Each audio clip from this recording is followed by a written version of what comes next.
पैठण राष्ट्रवादी काँग्रेसचे शहराध्यक्ष जितू परदेशी यांच्या संपर्क कार्यालयात संपन्न झालेल्या पत्रकार परिषदेत पैठण तालुका राष्ट्रवादी काँग्रेसच्या अध्यक्षपदी विजय चव्हाण यांची निवड झाल्याचे जाहीर करण्यात आले।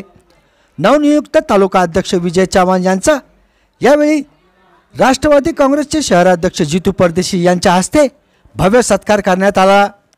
पैठण राष्ट्रवादी काँग्रेसचे शहराध्यक्ष जितू परदेशी यांच्या संपर्क कार्यालयात आयोजित पत्रकार परिषदेत माजी तालुका अध्यक्ष आप्पासाहेब निर्मळ, जितू परदेशी, माजी नगरसेवक बजरंग लिंबोरे, माजी नगरसेवक ज्ञानेश घोडके, इरफान बागवान, अज्जू काट्यारे, विनोद सरोदे, राजेंद्र उगले, जयकुमार पगारे, प्रणव शिंदे, रावसाहेब अडसूळ, सदाशिव मोटकर, अशोक सोनटक्के आदी पदाधिकारी कार्यकर्ते उपस्थित होते।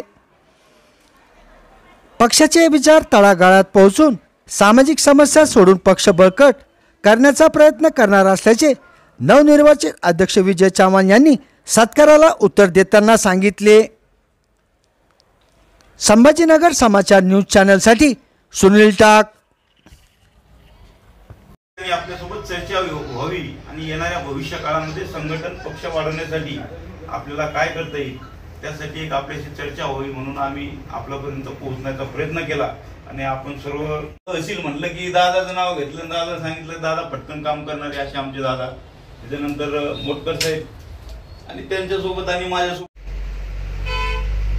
महाराष्ट्रामध्ये ज्या पद्धतीने आपलं महायुतीचं शासन चालू आहे त्याच पद्धतीने महायुतीच्या शासनाच्या मार्गदर्शनानुसार आपण ह्या शहरामध्ये नक्कीच काम करायचं आम्ही सर्व टीम प्रयत्न करू अशी आपल्याला ग्वाही देतो। व येणाऱ्या 2 ते 3 महिन्याच्या काळामध्ये आम्ही पक्षाचं पूर्ण संघटन तालुक्यातलं पूर्ण बांधणी करू आणि त्यानंतर जेवढे शक्य होतील तेवढे आम्ही शाखेचं उद्घाटन करण्याचाही प्रयत्न करू।